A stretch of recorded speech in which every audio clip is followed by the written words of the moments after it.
40 ভাগ রোহিঙ্গার হাতে NID. Mohammad Mahmudul Haque Myanmar থেকে পালিয়ে এসে বাংলাদেশে আশ্রয় নেন 5 বছর আগে। তার বাবা নুরুল হক এবং মা সেহের বেগম।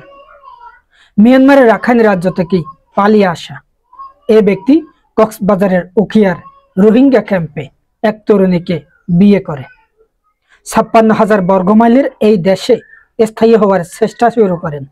2 বছরের মাথায় তাদের ঘরে আসে একটি কন্যা সন্তান। এরই মধ্যে মাহমুদুল সৌদি আরবে চলে যাওয়ার পরিকল্পনা করেছেন, কিন্তু বাধা হয়ে দাঁড়ায় বাংলাদেশের নাগরিকত্ব এবং পাসপোর্ট। খুঁজে বের করেন বাদশা নামে এক দালালকে। ওই দালাল তার জন্ম নিবন্ধন সনদ, জাতীয় পরিচয়পত্র অর্থাৎ এনআইডি ও পাসপোর্ট করে দেওয়ার দায়িত্ব নেন। এজন্য তাকে দিতে হয়েছে অন্তত 15 লাখ টাকা। 2 মাসের মাথায় মাহমুদুলের হাতে চলে আসে বাংলাদেশের এনআইডি কার্ড। ঠিকানা দেওয়া হয়েছে কক্সবাজার সদরের পূর্ব কুতুবদিয়া পাড়ায়। পরে একটি পাসপোর্ট তৈরি করে তিনি চলে যান সৌদি আরব। একই এলাকার ঠিকানা দিয়ে দালাল চক্র মোহাম্মদ রাসেল নামে আরেক রোহিঙ্গার এনআইডি কার্ড তৈরি করেন। এনআইডিতে রাসেলের বাবার নাম জাফর আলম ও মা খতিজা উল্লেখ করা হয়। এ ধরনের জালিয়াতির মাধ্যমে প্রায় 5 লাখের মতো রোহিঙ্গা বাংলাদেশের জন্ম সনদ এনআইডি তৈরি করেছে। তাদের কেউ কেউ পাসপোর্ট তৈরি করে বিদেশেও পাড়ি দিয়েছে। অনুসন্ধানে জানা গেছে রোহিঙ্গাদের বাংলাদেশের নাগরিকত্ব পাইয়ে দেওয়ার পেছনে স্থানীয় জনপ্রতিনিধি, পুলিশ সদস্য, নির্বাচন কমিশন ও পাসপোর্ট অধিদপ্তরের কিছু কর্মকর্তা, কর্মচারী ও মাঠ পর্যায়ের দালাল চক্র জড়িত। এর জন্য 5 থেকে 15 লাখ টাকা পর্যন্ত নেওয়া হয়। 12টি স্তর এই অর্থ ভাগাভাগি হয়। তথ্য অনুযায়ী প্রায় 15 লাখ রোহিঙ্গা বাংলাদেশে আশ্রয় নিয়েছে। এর মধ্যে জালিয়াতি করে 5 লাখ রোহিঙ্গা বাংলাদেশের এনআইডি পেয়েছে, অর্থাৎ 40 ভাগের মতো রোহিঙ্গার হাতেই এখন এনআইডি রয়েছে। আর বাংলাদেশের নাগরিকত্ব পাইয়ে দিয়ে প্রায় 20,000 কোটি টাকা পকেটে ভরেছে এই চক্র। সম্প্রতি কক্সবাজারের উখিয়ার রোহিঙ্গা ক্যাম্প সহ কয়েকটি স্থানে সরজমিনে গিয়ে এসব তথ্যের সত্যতা মিলেছে। এই প্রতিবেদক কয়েকজন দালাল এবং জালিয়াতির মাধ্যমে এনআইডি ও পাসপোর্ট করিয়েছেন এমন কয়েকজনের সঙ্গে কথা বলেছেন। তারা কিভাবে এসব অপকর্ম করেছেন তার ফিরিস্তিও দিয়েছেন তারা। 2017 সালের 25 আগস্ট মিয়ানমারের রাখাইনে রোহিঙ্গাদের উপর গণহত্যা, ধর্ষণ, নির্যাতন শুরু করে দেশটির সেনাবাহিনী। এতে প্রাণ ভয়ে সীমান্ত পেরিয়ে 11 লাখেরও বেশি রোহিঙ্গা বাংলাদেশে আশ্রয় নিয়েছে। তাদের রাখা হয়েছে কক্সবাজারের টেকনাফ ও উখিয়ার আশ্রয় শিবিরে। রোহিঙ্গারা জানায়, আশ্রয় নেওয়া রোহিঙ্গাদের কেউ কেউ বাংলাদেশের নাগরিকত্ব নিয়ে ভিন্ন কোনো দেশে চলে গেছে। কেউ আবার রোহিঙ্গা ক্যাম্প ছেড়ে বাংলাদেশের বিভিন্ন এলাকায় ব্যবসা করছে, যাদের হাতে এনআইডি ও পাসপোর্ট। অনুসন্ধানে দেখা গেছে চলতি বছর 16 অক্টোবর জন্ম সনদ, কক্সবাজার পৌরসভার জাতীয়তা সনদ ও প্রত্যয়নপত্র সহ প্রয়োজনীয় সব ধরনের কাগজপত্র নিয়ে বাংলাদেশি পাসপোর্ট করতে কক্সবাজার আঞ্চলিক অফিসে যান মোহাম্মদ সুফাইদ নামে এক রোহিঙ্গা যুবক। বাংলাদেশে এক বৃদ্ধ নারীকে নিজের নানী পরিচয় দিয়ে সঙ্গে নিয়ে যান তিনি, কিন্তু কথাবার্তা সন্দেহজনক ও আঙ্গুলের ছাপে অসঙ্গতি দেখে তাদের জিজ্ঞাসাবাদ করে কর্তৃপক্ষ। প্রাথমিকভাবে সুফাইদকে রোহিঙ্গা হিসেবে শনাক্ত করে তাকে প্রত্যয়নপত্র দেওয়া কক্সবাজার পৌরসভার কাউন্সিলর মিজানুর রহমান মিজানকে তলব করে আঞ্চলিক পাসপোর্ট অফিস কর্তৃপক্ষ। স্থানীয় কাউন্সিলর মিজান পাসপোর্ট অফিসে গিয়ে তাদের নিয়ে আসেন, কিন্তু তাদের বিরুদ্ধে কোনো ব্যবস্থা নেয়নি পাসপোর্ট কর্তৃপক্ষ কিংবা কাউন্সিলর মিজানুর রহমান মিজান। এ বিষয়ে কাউন্সিলর মিজানুর রহমান বলেছেন, প্রত্যয়নপত্রে আমার সিল ও স্বাক্ষর জাল করা হয়েছে। ওই নারীকে আমি বকা দিয়েছি, আর সুফাইদকে আমি চিনি না। তাকে রোহিঙ্গা ক্যাম্পে হস্তান্তর করা হয়েছে। মোহাম্মদ ইয়াকুব নামে আরেক রোহিঙ্গা পেয়ে গেছে বাংলাদেশি এনআইডি ও ই পাসপোর্ট। তিনি আরো আগে বাংলাদেশে আসা রোহিঙ্গা মৌলভী আবু সালের আত্মীয়। তার সহযোগিতায় কক্সবাজার পৌরসভার 7 নম্বর ওয়ার্ডে বসবাসকারী আরেক পুরনো রোহিঙ্গা আমির হাকিমকে বাবা সাজিয়ে চলতি বছর 20 জুলাই এনআইডি নিয়েছে ইয়াকুব। এই আমির হাকিম প্রবাসী। গত বছর 17 ডিসেম্বর ইয়াকুব নিজেকে সদর উপজেলার PM কালী ইউনিয়নের 2 নম্বর ওয়ার্ডের ছনকোলা গ্রামের স্থায়ী বাসিন্দা উল্লেখ করে কক্সবাজার আঞ্চলিক পাসপোর্ট অফিস থেকে ই পাসপোর্ট সংগ্রহ করেন। সেই পাসপোর্ট পেতে 2022 সালের 4 ডিসেম্বর তাকে রোহিঙ্গা নন বলে প্রত্যয়নপত্র ও জাতীয় সনদ দেন PM কালী ইউনিয়ন পরিষদ চেয়ারম্যান মোহাম্মদ আব্দুল্লাহ। ইয়াকুবের বাবার নাম আমির হাকিম ও মায়ের নাম সলিমা খাতুন। ঠিকানা দেওয়া হয়েছে আমির হাকিমের বাড়ি পাহাড়তলী, কক্সবাজার। পাসপোর্ট প্রদানের তারিখ 17/12/2022। মেয়াদ উত্তীর্ণের তারিখ 16/12/2032। সনদ দেওয়ার বিষয়টি জানতে চাইলে ইউপি চেয়ারম্যান মোহাম্মদ আব্দুল্লাহ বলেছেন, কোন রোহিঙ্গাকে সনদ দেওয়ার প্রশ্নই আসে না। আমার কাছে স্থানীয় লোকজন এসে জন্ম সনদ নিয়ে যান। যদি কেউ পেয়ে থাকেন তাহলে সে প্রতারণার আশ্রয় নিয়েছেন। PM কালের ইউপির সংরক্ষিত সদস্য আঞ্জুমান আরা বলেছেন, শুধু ইয়াকুব নয়, তার পুরো পরিবারই রোহিঙ্গা। বিষয়টা স্থানীয় বাসিন্দারাও জানেন, কিন্তু কিভাবে তিনি পাসপোর্ট পেলেন তা ভেবে আমিও অবাক হয়েছি। অনুসন্ধানে আরো বেশ কয়েকজন রোহিঙ্গার এনআইডি পাওয়ার তথ্য জানা গেছে। তাদের মধ্যে আছেন মুসাম্মদ উম্মে কুলসুম, বাবার নাম মোহাম্মদ আলী ও মায়ের নাম নাসিমা বেগম। ঠিকানা কুতুবদিয়াপাড়া, কক্সবাজার। একই এলাকার ঠিকানায় মোহাম্মদ জাকারিয়া, বাবার নাম মোহাম্মদ আব্বাস ও মায়ের নাম গোলবাহার। পাশাপাশি নূর হোসেন, বাবার নাম হাফেজ আহমদ ও মায়ের নাম আসিয়া খাতুন। আবু তাহের, বাবার নাম লাল মোহাম্মদ, মায়ের নাম মায়েশা বেগম। তারা ঠিকানা ব্যবহার করেছে ফদনারডিল, কুতুবদিয়াপাড়া, কক্সবাজার। এছাড়াও রয়েছে খামরু আক্তার, স্বামীর নাম জাহাঙ্গীর আলম ও মায়ের নাম সকিনা বেগম। ঠিকানা কুতুবদিয়াপাড়া, কক্সবাজার। আলমগীর, বাবার নাম মোহাম্মদ হাসান ও মায়ের নাম হোসনে আরা। ঠিকানা পশ্চিম কুতুবদিয়াপাড়া, কক্সবাজার। সিরাজুল ইসলাম, বাবার নাম আমির হামজা ও মায়ের নাম গোলবানো। ঠিকানা 8 নম্বর গলি, কক্সবাজার।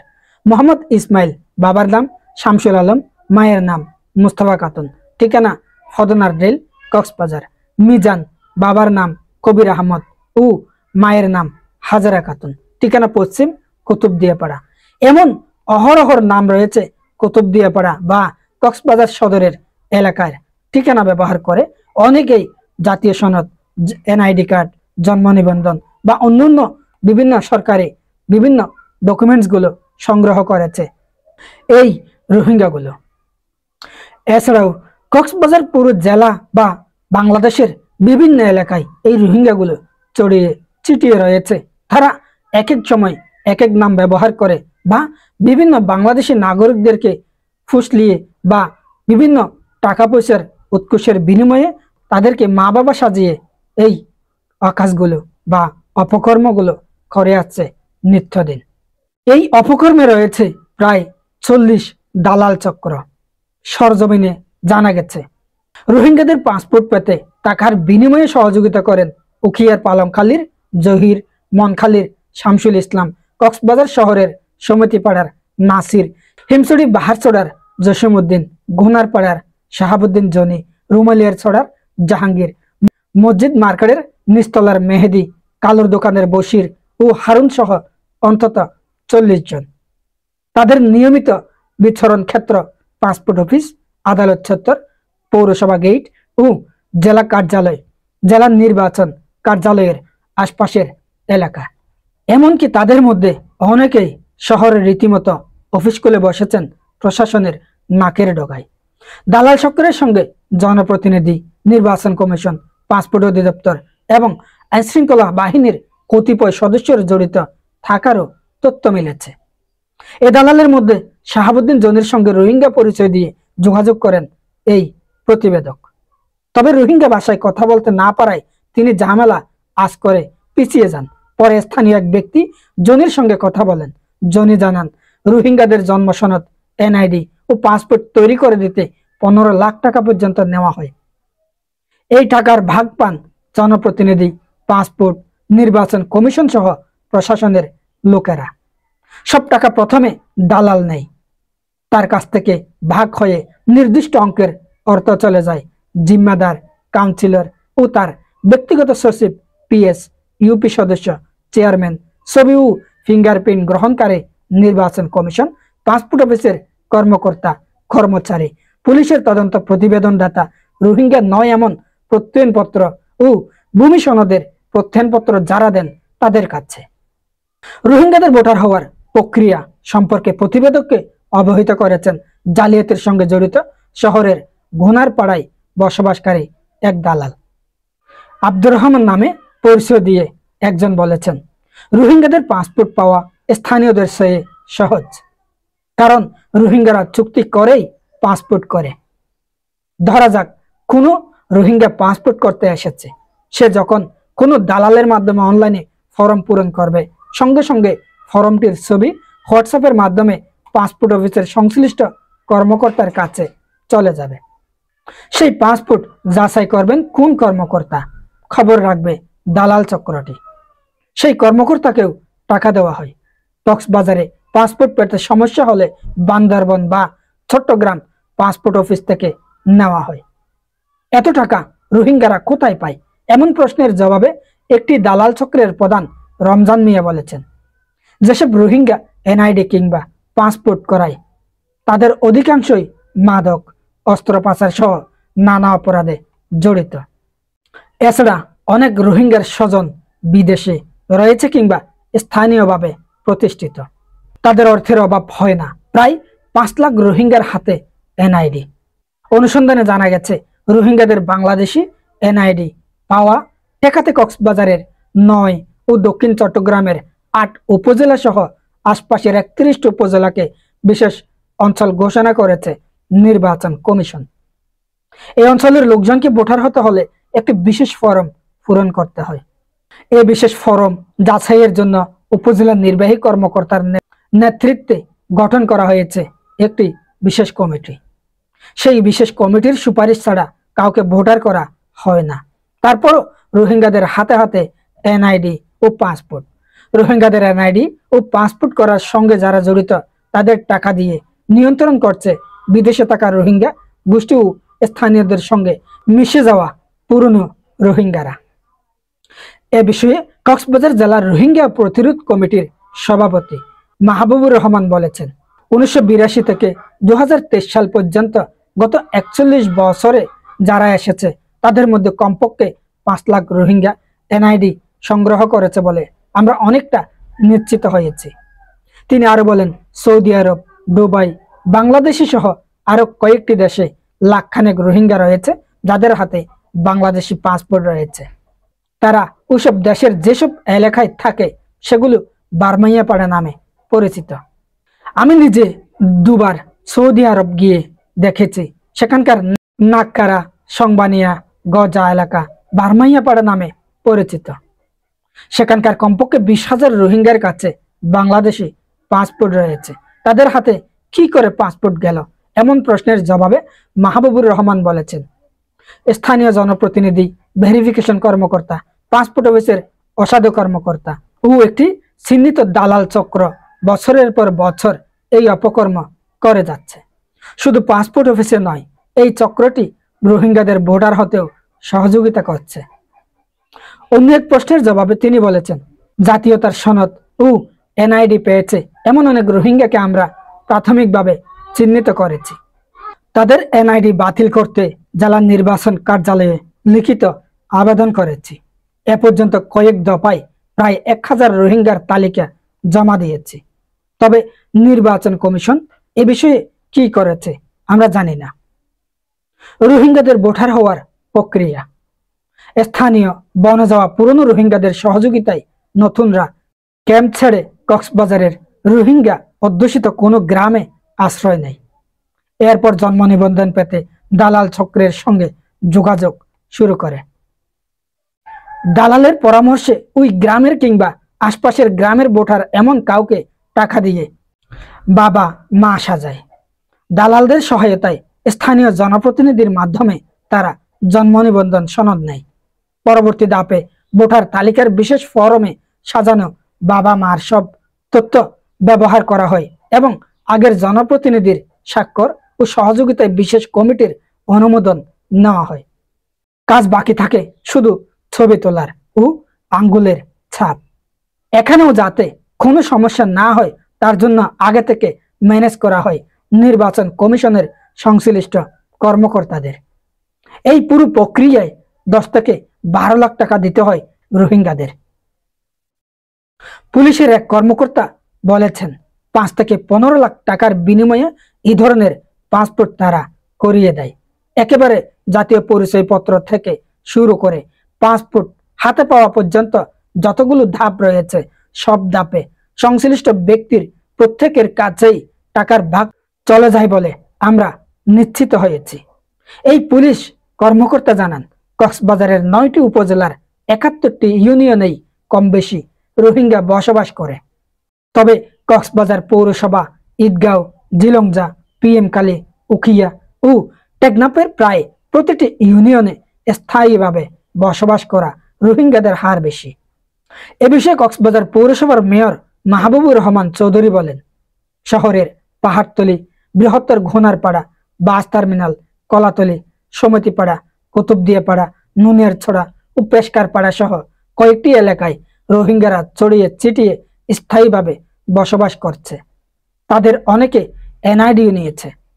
স্থানীয় কাউন্সিলরদের সহযোগিতায় তাদের শনাক্তের কাজ চলছে। রোহিঙ্গা ক্যাম্পের ভেতরের অবস্থা, এই চক্রের দালালরা এখন জাল পাস বিক্রি করছে বলে রোহিঙ্গাদের কাছ থেকে জানা গেছে। সম্প্রতি উখিয়ার অস্থায়ী আশ্রয় ক্যাম্পে গিয়ে দেখা গেছে রোহিঙ্গারা অবাধে চলাচল করছে। যে যার মতো ক্যাম্পের বাইরে যাচ্ছে। ক্যাম্প এলাকা থেকে উখিয়ার সোনারপাড়া হয়ে কক্সবাজার সদরে আসতে Ukhia college gate, marine drive সংযোগ সড়ক, রেজুখালী এবং হিমছড়িতে পুলিশ চেকপোস্ট থাকলেও চেহারা দেখেই অধিকাংশ যানবাহন ছেড়ে দেওয়া হচ্ছে। একই অবস্থা কোটবাজার হয়ে কক্সবাজার লিং রোডেও। কোনো কোনো ক্ষেত্রে ভোটার ID চাওয়া হয়, কেউ দেখাতে পারে আবার কেউ পারে না। রোহিঙ্গা ক্যাম্পে দেশি বিদেশি নাগরিক, NGO কর্মী সহ যে কোনো ব্যক্তির প্রবেশের ক্ষেত্রে শরণার্থী ত্রাণ ও প্রত্যাবাসন কমিশনের অনুমতি বাধ্যতামূলক হলেও বাধা না থাকায় এ প্রতিবেদকের মতো যে কেউই নির্বিঘ্নে ক্যাম্পে ঢুকে পড়ছে। বালুখালী 2 নম্বর ক্যাম্পে গিয়ে দেখা গেছে রোহিঙ্গারা অবাধে বাইরে আসা যাওয়া করছে। ক্যাম্পের ভেতরে দোকানপাটে চলছে কেনা বেচা। জি ব্লকের একটি ঘরে দেখা যায় নানান আসবাবপত্রে ঘরটি সাজানো। ঘরে একটি গ্যাস সিলিন্ডারও চোখে পড়েছে। সন্তানদের নিয়ে সুখেই আছেন বলে জানান সেখানকার বাসিন্দা আজহার হোসেন মাঝি। তিনি বলেছেন পরিবারের সবার NID করে দিতে 20 লাখ টাকা চেয়েছেন কবির নামে এক দালাল। 5 লাখ টাকা পর্যন্ত দিতে চেয়েছি, কিন্তু কবির আরো বেশি চান। এত টাকা কোথায় পাবেন জানতে চাইলে তিনি কিছুটা উত্তেজিত হয়ে বললেন, ক্যাম্পের ভেতরে আমার ব্যবসা আছে। কি ব্যবসা জানতে চাইলে আজহার বলেছেন, বার্মাইয়ারা যা করে এখানেও তা চলে। NID করতে পারলে ক্যাম্প ছেড়ে অন্য এলাকায় চলে যাবেন বলে জানান তিনি। রাজাপালং UP চেয়ারম্যান জাহাঙ্গীর কবির চৌধুরী বলেন, রোহিঙ্গাদের পাস দেওয়ার প্রশ্নই ওঠে না। রোহিঙ্গারা যদি সত্যি সত্যি সার্টিফিকেট পেয়ে থাকে তাহলে তদন্ত করে ব্যবস্থা নেওয়া হবে। স্কুলগুলোতেও সতর্কতা আছে। আবেদন তদন্ত করে না পুলিশ। জেলা পুলিশের এক কর্মকর্তা বলেন, রোহিঙ্গারা জন্ম সনদ সংগ্রহ করে NID ও পাসপোর্ট তৈরি করে ফেলছে তা সত্য। এসব কাজে আমাদের কতিপয় সদস্য সহায়তা করে থাকে। গত বছর 27 আগস্ট রোহিঙ্গাদের বাংলাদেশের নাগরিক সাজিয়ে জন্ম নিবন্ধন, ভোটার ID ও পাসপোর্ট করতে সহযোগিতা করায় চট্টগ্রাম CIDর পুলিশ পরিদর্শক মিজানুর রহমানকে আসামি করে একটি মামলার চার্জশিট অনুমোদন দিয়েছে দুর্নীতি দমন কমিশন দুদক। ওই মামলায় অ্যাডভোকেট আবুল কালামকেও আসামি করা হয়। 2021 সালের 25 মার্চ দুদকের চট্টগ্রাম সমন্বিত জেলা কার্যালয় 2-এ 5 পুলিশ সদস্য, 7 পৌর কাউন্সিলর, 2 ইউপি চেয়ারম্যান ও 2 সচিব এবং 1 আইনজীবী সহ 56 জনের বিরুদ্ধে মামলা করে দুদক। সংশ্লিষ্টদের বক্তব্য, স্বরাষ্ট্রমন্ত্রী আসাদুজ্জামান খান বলেছেন, জন্ম সনদ, এনআইডি ও পাসপোর্ট করতে রোহিঙ্গাদের যারা সহায়তা করছে তাদের আইনের আওতায় আনার নির্দেশ দেওয়া হয়েছে। ইতিমধ্যে যারা এসব পেয়েছে সেগুলো বাতিল করারও নির্দেশ দেওয়া হয়েছে। রোহিঙ্গাদের প্রতিটি কর্মকাণ্ড কঠোর মনিটরিং করা হচ্ছে। উখিয়া রাজাপালং ইউনিয়ন পরিষদের 9 নম্বর ওয়ার্ডের সদস্য ইঞ্জিনিয়ার হেলাল উদ্দিন বলেছেন, রোহিঙ্গারা যেভাবে এই দেশের নাগরিক হয়ে যাচ্ছে তাতে স্থানীয়রা আতঙ্কিত। কক্সবাজার জেলার সাবেক নির্বাচন কর্মকর্তা SM শাহাদাত হোসেন বলেন, আমি কক্সবাজারের দায়িত্ব পালনরত অবস্থায় কয়েকটি অভিযোগ পেয়েছি। রোহিঙ্গা ভোটার হয়েছে এমন লিখিত অভিযোগ পেয়ে ব্যবস্থা নিতে কমিশনে পাঠিয়েছি। কক্সবাজার পাসপোর্ট অফিসের সহকারী পরিচালক মোবারক হোসেন বলেন, বেশি দিন হয়নি আমি এখানে এসেছি, এর মধ্যেও কয়েকজনের কথাবার্তা সন্দেহ হওয়ায় তাদের ফিঙ্গারপ্রিন্ট গ্রহণ করেনি। কক্সবাজারের অতিরিক্ত পুলিশ সুপার প্রশাসন রফিকুল ইসলাম বলেন, ভোটার হওয়ার প্রক্রিয়ায় পুলিশের কোনো সম্পৃক্ততা নেই। পাসপোর্টের ক্ষেত্রে বাংলাদেশি নাগরিকত্ব আছে, কিন্তু তদন্তে গরমিল পাওয়া গেছে। এরকম অনেকের ক্ষেত্রে আমরা নেতিবাচক প্রতিবেদন দিয়েছি। গেল কয়েকদিন আগে অর্থাৎ জানুয়ারি মাসে কক্সবাজারের একটি আবাসিক হোটেলে প্রায় 1000 খানেক রোহিঙ্গা এসে বিয়ের আয়োজন করেছিল। এক একজনের এক এক কথাবার্তায় সন্দেহ হয়েছিল। তারা কেউ বলছেন মেজবান, কেউ বলছেন ফাতেহা শরীফ, আবার কেউ বলছেন ইসালে সোয়াব। তবে মোটমাট কথা হচ্ছে 2টি বিয়ের আয়োজন করা হয়েছিল সেই আবাসিক হোটেলটিতে। এসেছিলেন যুক্তরাষ্ট্র থেকে, এসেছিলেন মালয়েশিয়া থেকে, এসেছিলেন লন্ডন থেকে। কানাডার বাসিন্দাও ছিল এই অনুষ্ঠানে। হাজারো লোকের সমাগমে তাদের ধুমধাম করে আয়োজন সমাপ্তির পথে চলেছিল। কিন্তু দুর্ভাগ্যবশত খবর পায় প্রশাসন এবং গণমাধ্যম কর্মীরা। পরিশেষে ভেস্তে যায় এই বিয়ের আয়োজনটি। তবে আমরা শেষ পর্যন্ত কি খবর পেয়েছি জানি না। কয়েকজনকে থানা হেফাজতে নিয়েছিল, পরবর্তী শেষ পর্যন্ত তাদের কোন অবস্থায় কি পরিণত হয়েছে আমরা আদৌ জানি না। কি করে এতগুলো রোহিঙ্গা ক্যাম্প থেকে কক্সবাজারের একটি শহরে প্রবেশ করে? বাংলাদেশি নাগরিকরা যখন রোহিঙ্গা ক্যাম্পের এলাকাগুলোতে পরিদর্শনে যায় বা দেখার জন্য যায়, হাজারো শত শত চেকপোস্টে তাদেরকে হয়রানি করে থাকে। সেদিক থেকে আসার পথেও হয়রানির শিকার হতে হয় বাংলাদেশি নাগরিকদের। আমরা বাংলাদেশি নাগরিক হয়েও এ তো হয়রানির শিকার হই, আর তারা এখানে বাস্তুচ্যুত হয়ে মিয়ানমারের অত্যাচারের শিকার হয়ে বাংলাদেশে এসে তারা বিদেশে বহিরাগত হয়েও তাদের কোনোভাবে চেকপোস্টে তাদেরকে তল্লাশি করা হয় না, তাদেরকে কথাবার্তা জিজ্ঞেস করা হয় না। বলছিলাম প্রশাসনের কথা। প্রশাসন আসলে যদি মাথা খারাপ নাই হয় তাহলে তারা এতগুলো মানুষ বাংলাদেশের অভ্যন্তরে প্রবেশ করে কি করে? অসাধু কর্মকর্তাদের কারণেই আজ বাংলাদেশটি এতই অধঃপতনের দিকে যাচ্ছে। প্রশাসনের উচিত এইসব নোংরামি বন্ধ করা, এসব অপকর্মগুলো বন্ধ করা। ঊর্ধ্বতন কর্তৃপক্ষের উচিত দায়িত্ব হচ্ছে এমন অসাধু কর্মকর্তাদের বিরুদ্ধে বিহিত ব্যবস্থা নেওয়া, নচেত এরকম জঘন্যতম কাজগুলো দিন দিন বেপরোয়া হয়ে আরো বৃদ্ধি পাবে। রোহিঙ্গা জাতিগুলো খুবই বর্বর, আর এই জাতিগুলো করতে পারে না এমন কোনো কাজ নেই। 10 জন মিলে কক্সবাজারের যে কোনো একটি প্রতিষ্ঠানে হামলা করতে পারে, যে কোনো একটি এলাকায় তাদের নেক্ষারজনক ঘটনাও ঘটাতে পারে, আর এর দায়ভার নেবে কে? প্রিয় দর্শক, এই ছিল আজকের গুরুত্বপূর্ণ এই প্রতিবেদন। সকলে ভালো থাকবেন, সুস্থ থাকবেন, সুন্দর থাকবেন। কথা হবে অন্য কোনো ভিডিওর সাথে। সেই পর্যন্ত ভালো থাকবেন। আর যদি ভিডিওটি একটু হলেই ভালো লাগে, লাইক করবেন, কমেন্ট করবেন, শেয়ার করবেন। একটি মাত্র অনুরোধ, পেজটি এখনো যদি আপনি ফলো দিয়ে না থাকেন ফলো দিবেন। The Cox news DCN YouTube চ্যানেলটিও সাবস্ক্রাইব করে সহযোগিতা করবেন, এটাই আমার অনুরোধ। সবার কাছে রইল ভালোবাসা এবং কৃতজ্ঞতা। আল্লাহ হাফেজ। এতক্ষণ পর্যন্ত আমি আপনাদের সাথে ছিলাম মোবারক উদ্দিন নয়ন।